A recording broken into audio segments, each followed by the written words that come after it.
Bonjour à tous, vous écoutez l'émission L'Europe en 43 minutes, une émission animée par la Maison de l'Europe de Tours, Europe Direct.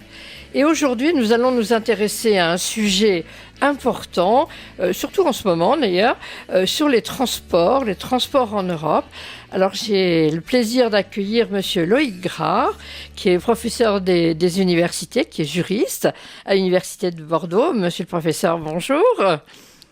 Bonjour Christine, bonjour à toutes et à tous. Merci d'être venu. Donc vous êtes titulaire d'une chaire Jean Monnet et parmi vos spécialités, je mets l'accent sur le droit des transports qui représente une part importante de votre travail et de votre recherche. Et puis vous êtes aussi avocat. Vous êtes avocat au barreau de Paris où vous conseillez les entreprises de transport et les collectivités publiques dans ce domaine, qui est un domaine évidemment très important, économiquement, socialement aussi, je pense. Alors, je vais d'abord vous poser une petite question toute simple, c'est quand on parle de transport, de quoi parle-t-on en Europe ? Alors, quand on parle de transport, inévitablement, on parle de mobilité. Mobilité des personnes, mobilité des marchandises. L'Europe est un projet qui naît en 1957. Ce projet naît sur un principe. Le principe, c'est un espace économique unifié où les marchandises circulent librement et les personnes circulent tout aussi librement. Donc évidemment, pour circuler librement, il faut un véhicule. Et le véhicule, c'est un moyen de transport, quel qu'il soit en vérité. Et donc, ce moyen de transport doit aussi bénéficier d'une emprise européenne, d'une appropriation européenne, d'une politique européenne pour accompagner ce projet de mobilité européen. Projet de mobilité qui a été construit au départ pour rapprocher les Européens, puisque si vous rapprochez les gens, ils évitent de se lancer dans des querelles, voire des guerres, pour s'éloigner, si vous voulez. Donc, fondamentalement, le projet européen, il est là. Se rapprocher, apprendre à vivre ensemble pour ne plus jamais se faire la guerre. Et pour se rapprocher, il faut des moyens de communication, de mobilité efficaces. Et à cet effet, il faut développer une politique des transports performante. Et c'est pour cette raison que, avec le traité de Rome en 1957, vous avez deux politiques communes qui sont jugées prioritaires. Vous avez la politique agricole commune, que tout le monde connaît, qui s'est mis en place dès 1962, et vous avez la politique des transports. Alors la politique des transports, en revanche, contrairement à la politique agricole commune, est une politique en 1957 qui est plutôt une politique programmée. C'est-à-dire, en 1957, dans le traité, on écrit « Un jour viendra où on fera une politique des transports ». D'accord. Et alors, on est passé du programme à la réalité, à quelle époque ? Alors, le jour est venu. Le jour est venu. Le jour est venu. Super. Et le jour est venu, et nous en profitons aujourd'hui quotidiennement. Le jour est venu pas aussi vite qu'on l'espérait. La Commission européenne espérait, dès la fin des années 60, dès le début des années 70, que démarrerait une politique commune avec une législation européenne sur les transports. Bon. Et puis il ne se passe rien. Alors pourquoi il ne se passe rien ? Pour deux raisons. Une raison politique, c'est que dans le fond, les États n'étaient pas prêts à se rapprocher sur le dossier des transports, parce que le dossier des transports est un dossier sensible, c'est un dossier souverain, stratégique. Stratégique. Quoi de plus souverain que la SNCF, monopole d'État sur la base duquel, au lendemain de la Deuxième Guerre mondiale, on a reconstruit la mobilité en France. Bon, donc au plan du symbole, déjà, politiquement, c'est très difficile de dire on va partager un projet ferroviaire. Et puis, en matière d'aviation, même logique. En matière d'aviation, il n'y a rien de plus souverain à l'époque que la propriété de l'espace aérien, si vous voulez. Donc, on n'était pas prêt politiquement. Et juridiquement, on n'était pas prêt non plus, parce que le traité, justement parce que c'était programmatoire et remis au lendemain, voire au surlendemain, expliquait, en matière de transport, on décidera à l'unanimité. Sauf que l'unanimité, c'est le veto d'un seul. Et donc, dans les années 70, on est 9, et vous comprenez bien que les Anglais, les Italiens ou les Allemands, ils n'ont peut-être pas la même vision de l'Europe en matière de transport. Donc, il y en a toujours un pour dire non. Pour dire non, oui, c'est classique. Vous voyez, oui, tout à fait. Et voilà, et le droit leur permet de dire non. Alors, qu'est-ce qui a changé dans cette politique? Pourquoi on en arrive à une réalité alors qu'on n'avait qu'un programme? Alors, on part de loin, et tout ça est devenu réalité au milieu des années 80. Pour deux raisons. Une raison juridique et une raison politique encore. La raison politique d'abord, c'est qu'en 1985, la Commission européenne a un nouveau président, une nouvelle équipe, qui va rester là 10 ans, et qui va être une équipe extraordinairement performante, avec un projet au 1er janvier 93, et on l'a un peu oublié, mais 1er janvier 93, c'est Espace économique unifié. On a un peu oublié que tous les soirs aux 20h, en 1991-92, on disait plus que tant de jours avant le grand marché intérieur, qui était une sorte d'espoir. J'ai complètement oublié cette affaire. Oui. Ah, mais il y avait le compte à rebours tous les soirs. Oui. Et donc, il y avait une sorte de grand réveil européen le 1er janvier 93. Et dans ce grand réveil européen, il y avait la libre mobilité des personnes et des marchandises grâce à un transport unifié et un transport qui dépend d'une législation européenne. Et donc, il y a un programme qui s'est mis en place d'adopter entre 86 et 93 tout un ensemble de réglementations visant à permettre la concurrence entre tous les opérateurs de transport en n'importe quel point sur le territoire européen. Et ça a été le grand projet. L'Europe en 43 minutes sur RCF Touraine. Alors nous revenons à la politique des transports avec le professeur Girard. Donc on vient de voir, vous venez de nous rappeler quelque chose que je pense que nous sommes nombreux à avoir oublié, ce décompte tous les jours à la télévision. C'est assez intéressant de voir qu'on oublie des choses aussi récurrentes. C'est assez extraordinaire. Alors l'ouverture à la concurrence que nous vivons aujourd'hui, qu'est-ce qu'on peut en penser? Comment vous le voyez? Comment ça évolue? Quels sont les problèmes qui sont liés à tout cela? Alors l'ouverture à la concurrence, les économistes vont vous parler de contestabilité des marchés. C'est très savant c'est comme très beau, formule. Oui, c'est très chic. Mais c'est très, très joli, c'est même assez esthétique, je dois dire. Et derrière cette formule se cache une réalité, c'est que à n'importe quel endroit en Europe, n'importe quel opérateur doit pouvoir dire moi je suis capable de faire une prestation de service. Ça veut dire qu'en matière d'aviation, n'importe quel opérateur doit pouvoir dire je suis un opérateur britannique, mais si demain je veux faire une liaison entre Aix, Marseille et Bordeaux, j'ai toute liberté pour le faire et venir concurrencer la compagnie française. C'est ce qu'on appelle le cabotage, c'est-à-dire la possibilité au sein du territoire français de concurrencer les opérateurs français. Ce qui était absolument inenvisageable avant le 1er janvier 93. Je me souviens d'un grand journaliste à 7 sur 7, Philippe Labro, je ne sais pas si nos auditeurs se souviennent de Philippe Labro, qui était un Européen convaincu, il faut le rappeler, et Philippe Labro qui explique « On va ouvrir la concurrence en Europe, mais il n'y aura jamais un opérateur allemand sur le territoire français. » Le 1er avril 1997, c'était le cas, et moi j'ai eu le privilège en 1997 de prendre un avion Lufthansa entre Aix et Bordeaux pour revenir d'une soutenance de thèse, et c'était la première application d'un opérateur européen concurrent face à un opérateur français sur le territoire français. Aujourd'hui, on connaît la conséquence. La conséquence, c'est la démocratisation du transport aérien, puisque grâce à ça, les low-cost se sont développés. Et aujourd'hui, vous traversez la France pour aller à Milan voir un peu de Jeux Olympiques pour la modique somme de 55 € aller-retour. Bon, alors vous avez une démocratisation par le marché. Alors je sais que ça peut étonner certains, parce que certains pensent que le marché et la démocratisation des choses sont des choses tout à fait contradictoires.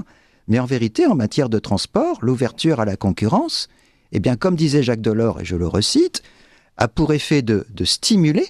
C'est-à-dire, quand vous avez un concurrent face à vous, vous dites « Oh là, il faut que j'améliore mon offre », vous vous remettez en question.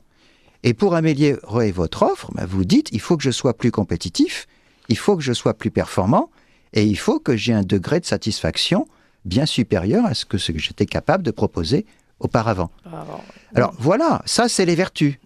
Alors si maintenant il faut venir sur les problèmes, il y a toujours des problèmes, hein, parce que toute médaille a un revers, on le sait bien. Hein.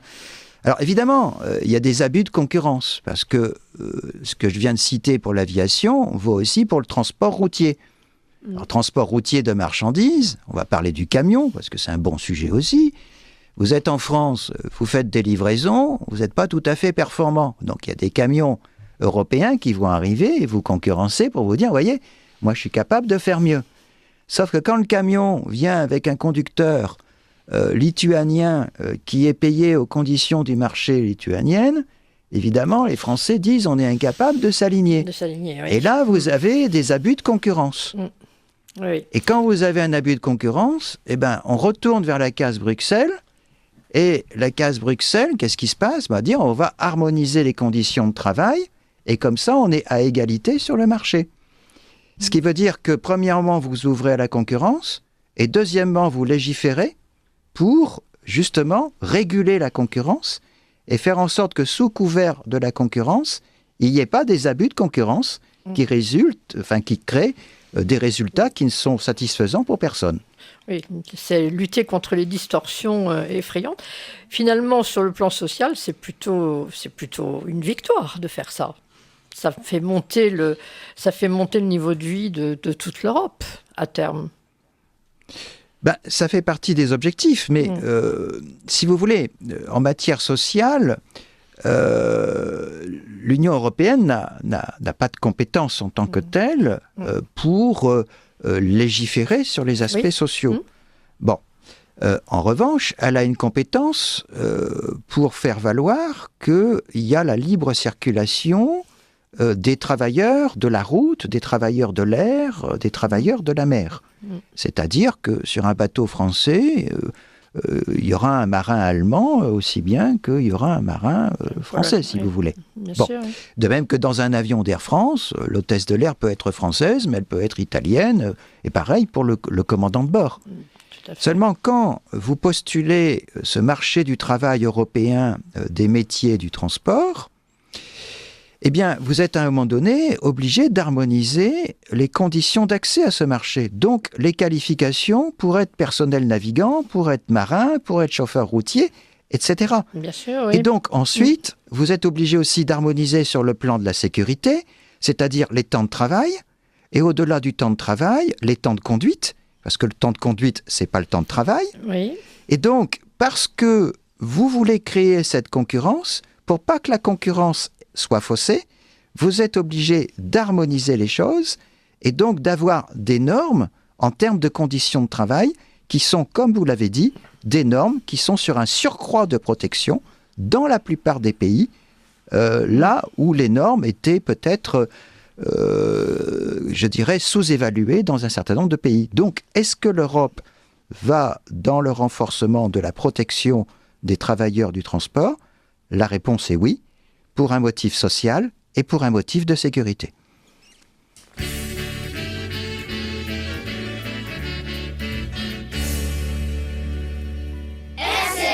La joie de donner. Soutenez votre radio associative locale qui vit essentiellement de votre générosité. Faites un don pour que RCF poursuive sa mission de média chrétien en Touraine. Diffusez la joie sur les ondes à un prix, 900 € par jour pour RCF Touraine. Envoyez votre chèque à RCF, 27 rue Jules Simon, 37 000 Tours ou faites votre don sur rcf.fr. Parce que la nouveauté est rarement une surprise, Planisphère cherche à comprendre l'actualité dans l'espace et dans le temps. Chaque semaine, des historiens, géographes, géopoliticiens, journalistes ou acteurs des relations internationales prennent le temps d'expliquer les soubresauts du monde. Planisphère, c'est chaque samedi à 19h30. RCF, l'Europe en 43 minutes. Alors nous revenons à notre émission sur la politique des transports en Europe avec le professeur Grard, professeur de droit à l'université de Bordeaux, et que je remercie encore d'être là.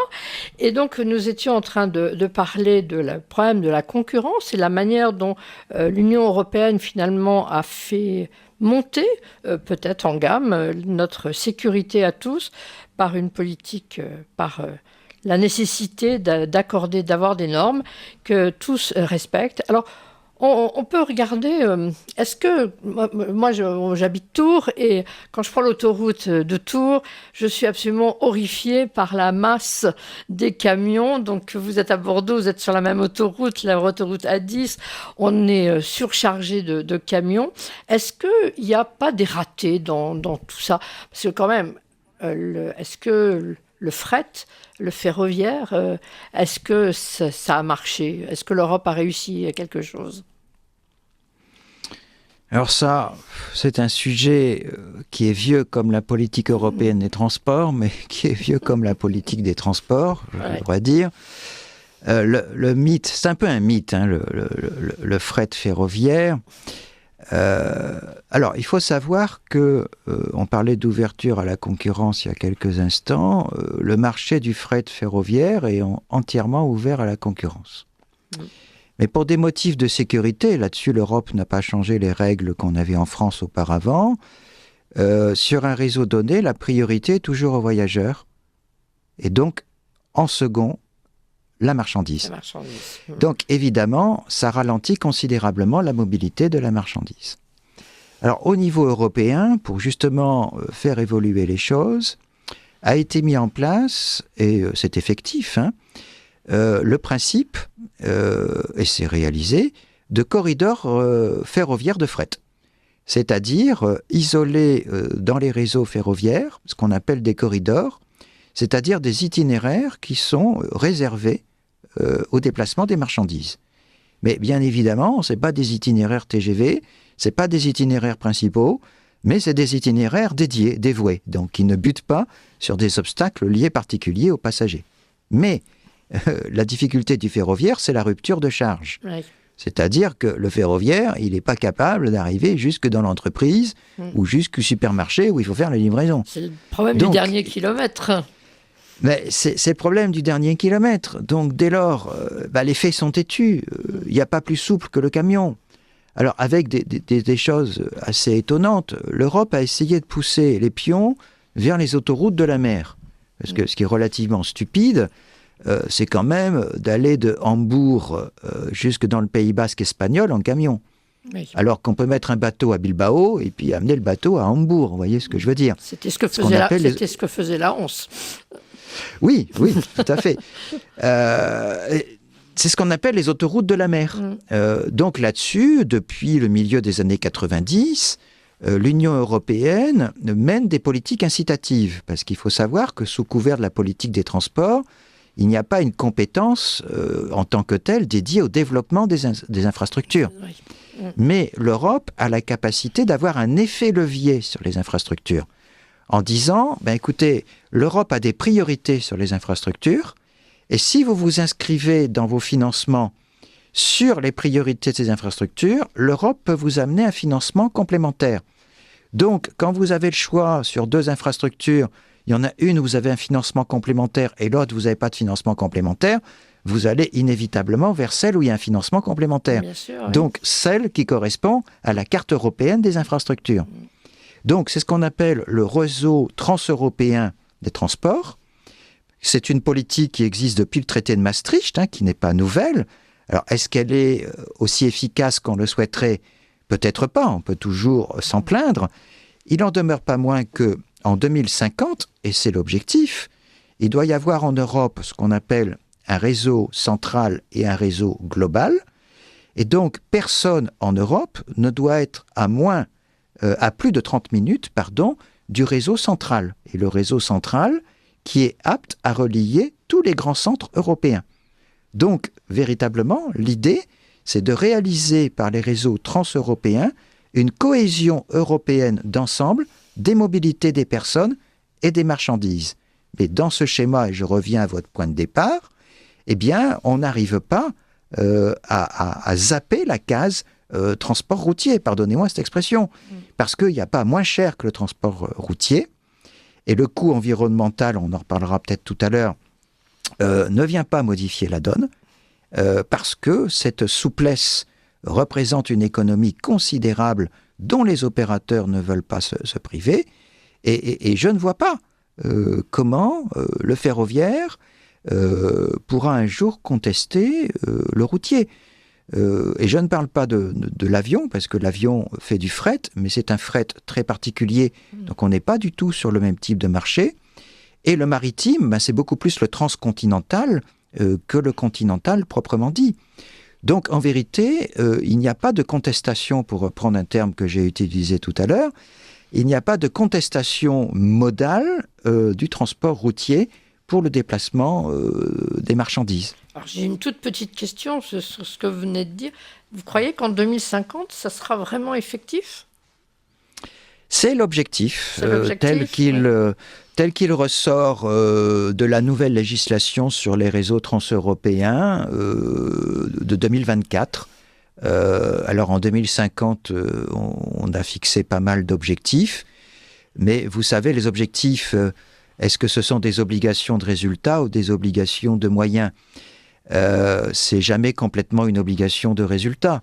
Mais si on tend vers le résultat sans jamais complètement l'atteindre, ça veut dire malgré tout qu'on a progressé par rapport au point de départ. Donc il faut être optimiste. Votre émission sur l'Europe, c'est l'Europe en 43 minutes sur RCF. Alors, retour à notre politique des transports avec le professeur Grard. Et nous allons maintenant nous intéresser un peu aux passagers, aux voyageurs, que nous sommes tous, à un moment ou à un autre. Est-ce que dans l'Union européenne, les passagers, les voyageurs ont des droits, et quels sont-ils ?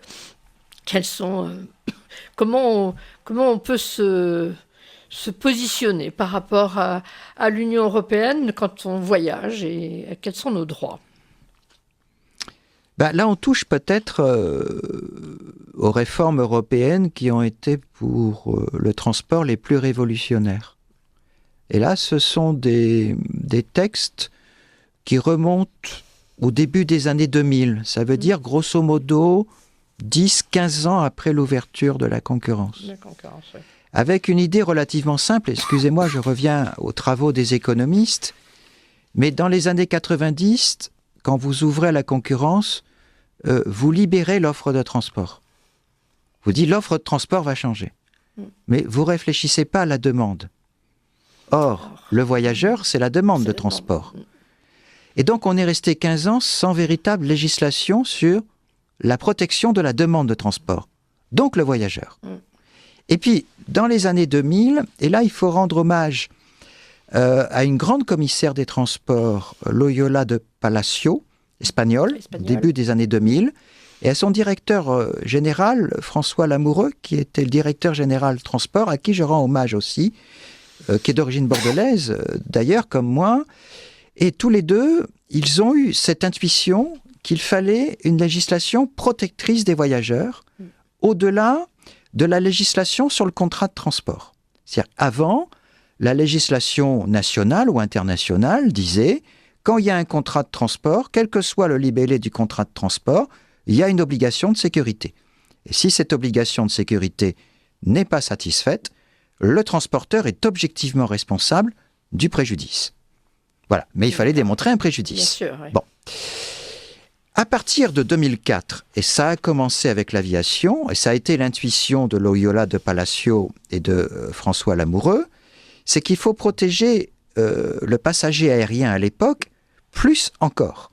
C'est-à-dire que le passager aérien, quand il est victime d'une surréservation, quand il est victime d'un retard, quand il est victime d'une annulation, il faut lui garantir une assistance immédiate, il faut lui garantir un réacheminement dans les meilleures conditions, et si on n'arrive pas à le réacheminer comme il faut prévoir en sa faveur une indemnisation compensatrice. J'ai bien dit compensatrice, pas réparatrice d'un préjudice. Même s'il n'a pas de préjudice, il a un désagrément, et parce qu'il a un désagrément, il bénéficie forfaitairement d'une indemnisation en compensation du désagrément. Et c'est pour ça que 20 ans après, encore aujourd'hui, quand vous avez un vol transatlantique qui a plus de 3 heures de retard, Oui. eh ben, vous avez un désagrément objectif et vous avez droit à une indemnité. Vous voyez ? Tout à fait, oui. Et ça, c'est une vraie révolution qui date de 2004 et qui ensuite a été transposée aux autres modes de transport, maritimes, ferroviaires, puis autocaristes, et qui ensuite a fait des petits, parce que ça n'existait nulle part ailleurs dans le monde, et qui a fait des petits, notamment en Amérique du Nord. Alors, un peu mieux au Canada, moins bien aux États-Unis, évidemment, mais aujourd'hui, en Amérique du Nord, vous avez des législations qui ressemblent, sans atteindre le niveau de la législation européenne, et qui sont plus protectrices.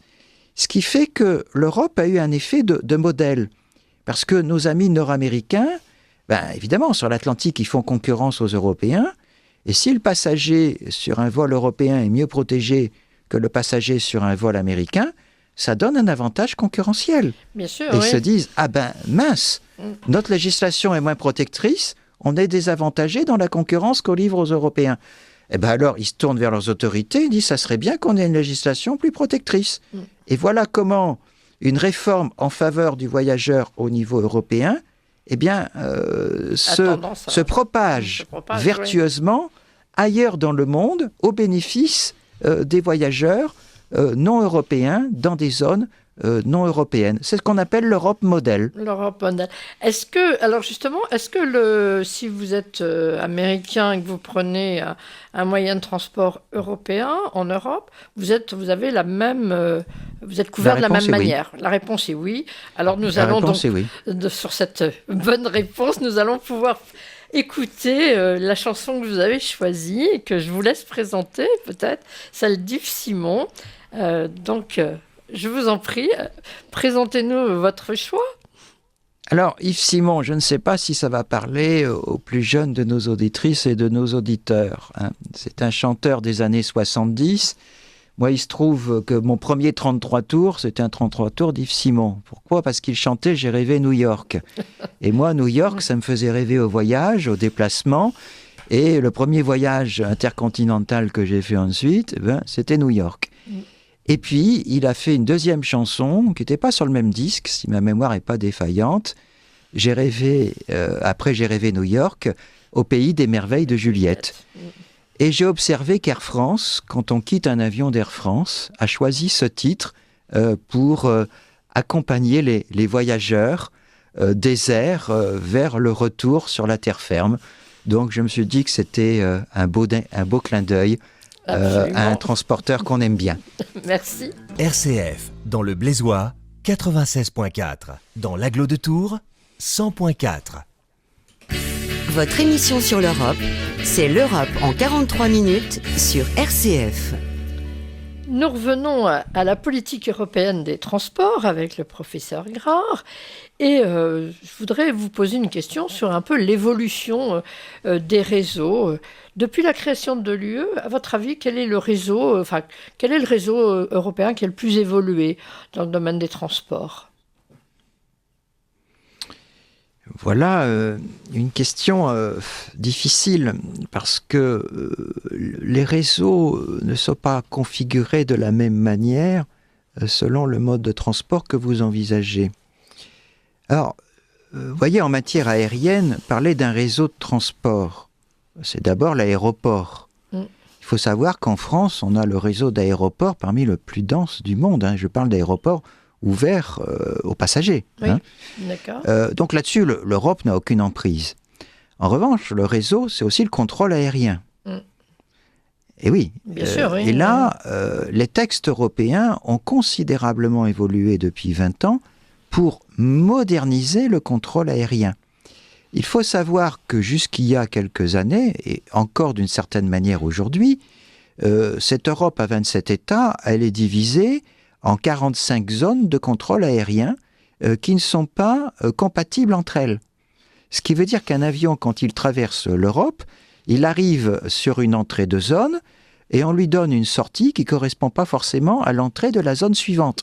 ce qui fait qu'il fait des zigzags, je caricature, mais c'est à peu près ça quand même, dans l'espace européen. C'est un peu fou Et quand donc, eh bien oui, mais du coup, la législation européenne a encore évolué en 2024 pour créer pour le contrôle aérien une grammaire et un vocabulaire identiques pour toute l'Europe. Et qui est aujourd'hui, qui est quasiment au point aujourd'hui, pour justement éviter ces zigzags permanents et donc avoir un transport plus efficace, plus rapide, qui soit plus à l'heure et surtout qui environnementalement soit moins coûteux. Parce qu'un avion qui ne zigzague pas et qui va droit, c'est un avion évidemment qui a une empreinte environnementale beaucoup moins élevée. Alors ça, vous voyez, rien que pour l'aviation, vous avez une problématique d'infrastructure particulière. Je prends un autre exemple, ça va être le transport routier, la route. Bon, vous avez tous remarqué les télépéages. Si aujourd'hui vos télépéages sont interconnectés d'un pays à l'autre, c'est qu'il y a une législation européenne qui permet l'interconnexion des télépéages et qui facilite les déplacements. Bien sûr, oui. Voyez, et si on parle du péage, l'Union européenne n'impose en aucun cas le fait que les routes soient payantes. L'Union européenne prend acte que, par exemple, en France, vous payez au kilomètre en passant le péage, et que si vous êtes au Portugal, vous payez au forfait en rentrant au Portugal. Mais dans les deux cas, c'est payant, mais vous ne payez pas de la même manière. On est bien d'accord. Mais ce qui va dire l'Europe, et là où il y a une législation, si vous payez au Portugal et si vous payez en France, les conditions de la prestation que vous payez doivent être les mêmes. C'est-à-dire qu'il doit y avoir une unité de ce point de vue. C'est une manière de réguler la manière dont on paye l'infrastructure et évidemment de partager l'externalité environnementale que représente l'utilisation d'une infrastructure. Et donc, on peut continuer ainsi. Vous avez à peu près le même raisonnement sur les ports. Vous avez là aussi une législation européenne, mais qui ne va pas toucher à l'infrastructure, mais qui va toucher à l'utilisation de l'infrastructure. C'est-à-dire, sur un port, vous avez des dockers, vous avez des entreprises qui assurent une assistance portuaire, et on peut difficilement imaginer qu'une compagnie maritime, selon qu'elle soit à Hambourg, au Havre ou à Barcelone, qu'elle ait une prestation qui obéisse à des règles complètement différentes et qu'elle ait un coût d'adaptation selon le port dans lequel où elle va. Oui, ou pire, vous voyez, ou pire, si c'est plus cher à Hambourg qu'au Havre, il y a un problème, il faut égaliser la concurrence. On revient à notre discussion tout à l'heure. Oui. Donc évidemment, il y a une emprise du droit européen sur les infrastructures pour les faire évoluer là aussi vers un surcroît de performance. Mais à chaque mode de transport, vous avez une problématique. Alors évidemment, je finis par celui auquel tout le monde pense en premier, mais je l'ai fait exprès, c'est le ferroviaire. Avec ces fameuses histoires, les écartements des voies ne sont pas les mêmes, les réseaux d'électrification ne sont pas les mêmes, et c'est vrai.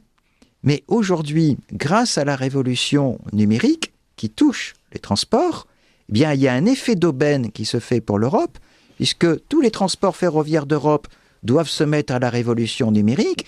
On ne va pas faire 27 révolutions numériques, on n'en fait qu'une. Et donc, sous couvert de la révolution numérique, l'évolution des usages des infrastructures liées au numérique, c'est que vous allez avoir une harmonisation de l'utilisation des infrastructures ferroviaires en Europe, qui va donc faciliter l'interchangeabilité pour un même opérateur ferroviaire des infrastructures, et donc l'adaptabilité à des infrastructures différentes. Et là, vous avez une législation qui a considérablement évolué aussi. Donc l'Europe n'est pas neutre pour les infrastructures. L'Europe en 43 minutes sur RCF Touraine. Alors, nous arrivons à la dernière partie de notre émission sur la politique européenne des transports. On vous écouterait très longtemps là-dessus. Oh, c'est gentil. C'est tout à fait intéressant de voir justement le poids que l'Europe joue, le rôle que l'Europe joue dans ce domaine, alors qu'on ne fait pas forcément attention véritablement à ça. Alors, je voudrais que vous posiez une question sur un peu l'impact environnemental du transport, parce que on sait très bien que on nous dit tout le temps, ne prenez pas votre voiture, mais les transports urbains ne sont pas au point. Je prends juste un exemple, l'exemple d'ici. Et puis, il y a quand même une question que je me pose, c'est un peu le paradoxe du Green Deal qui nous dit il faut des voitures électriques. Bon, en même temps, on voit que les voitures électriques, ça brûle brusquement, donc ça refroidit un peu, si j'ose dire, tout le monde. Et puis, en même temps, on voit l'augmentation du trafic aérien qui est quand même qui a quand même un impact lourd sur l'environnement. Donc, finalement, est-ce que des transports propres en Europe, est-ce que c'est quelque chose de possible ou il faut se résigner au fait que non, on peut pas, il y aura forcément une empreinte forte? Alors, en fait, c'est l'objectif de la neutralité carbone en 2050. Bon, encore 2050. Est-ce qu'on y arrivera? Je vais faire la même réponse que tout à l'heure. On s'en rapprochera, ce qui est déjà très bien. Ce qui est déjà pas mal. Alors, est-ce que le transport est un fort pollueur? C'est vrai que l'aviation est souvent stigmatisée pour les émissions de CO2 dans la haute atmosphère. Moi, quand j'ai commencé à travailler sur ces questions, c'était à la fin des années 80, et que j'interrogeais les responsables de l'aviation civile en France, des ingénieurs, et je disais, je faisais ma thèse à l'époque sur le sujet, je disais, est-ce que l'avion pollue? Il me disait non. Il me dit, il n'y a pas de sujet, l'avion ne pollue pas. Je vous assure. Donc, vous voyez qu'on a changé de monde. On a changé de monde, oui. Alors, aujourd'hui, est-ce que l'avion pollue? C'est pas le plus gros pollueur. Très honnêtement, pour le CO2, c'est le routier le plus gros pollueur. Je croyais que c'était les bateaux, moi. Ah non, c'est quand même, ça reste le routier. D'accord. Ça reste le routier. Bon, le problème de l'avion, c'est l'endroit où l'avion pollue. C'est-à-dire à un endroit ultra sensible. Voilà, c'est pas tellement le volume le problème, c'est le lieu où il pollue. Ça, c'est la grande difficulté. Et ensuite, est-ce que l'Europe est déterminante? La réponse est oui, puisque aujourd'hui, quel que soit le mode de transport, vous avez une législation en matière de climat et de conséquences sur le climat. Le problème, c'est que chaque législation n'obéit pas au même paradigme. C'est-à-dire que sur le routier, le choix qui est fait, c'est de régler le problème, en tout cas de chercher à régler le problème avec l'environnement, sur la commercialisation des véhicules. Donc la pression est sur le constructeur d'automobile ou le constructeur de camions, bien plus que sur l'utilisateur du camion. C'est-à-dire qu'en matière d'aviation, la pression va être, ou en matière maritime, beaucoup plus sur le transporteur. C'est-à-dire, vous polluez, vous payez. Alors, vous payez comment? Vous payez de la décarbonation, c'est-à-dire, vous envoyez 1 tonne dans l'atmosphère, vous achetez tant d'arbres qui vont absorber 3 tonnes. Et donc, c'est ce qu'on appelle la compensation. Et donc, en matière aérienne et en matière maritime, c'est la compensation qui joue à titre prioritaire. Simplement, ceux qui défendent la protection de l'environnement, je dirais de la manière la plus déterminée, on va dire les choses comme ça, considèrent que ce schéma est un schéma insuffisant, que c'est une sorte de miroir aux alouettes, c'est-à-dire que, comme dirait le général de Gaulle, on met un cautère sur une jambe de bois, c'est-à-dire qu'on met 3 arbres pour absorber du carbone, alors que malgré tout, on a, vous voyez ce que je veux dire, donc ça reste que de la compensation. Et là où l'Europe a été originale, et c'est applicable aujourd'hui en matière aérienne et maritime, différemment pour le routier, c'est de créer un marché du carbone. C'est-à-dire que vous avez des droits à polluer chaque année. Donc vous avez 100 tonnes de carbone à émettre chaque année. Et si vous émettez plus de 100, mettons 120, les 20 tonnes de plus, il faut les acheter sur le marché du carbone. Voyez. Et donc, il faut les acheter. Ce qui veut dire qu'on parie sur le fait que la tonne de carbone va devenir rare parce que tout le monde va devenir vertueux, va être de moins en moins. Et ceux qui vont être fautifs, ils vont payer de plus en plus cher leur tonne de carbone. Donc, ça va les dissuader d'émettre de la tonne de carbone.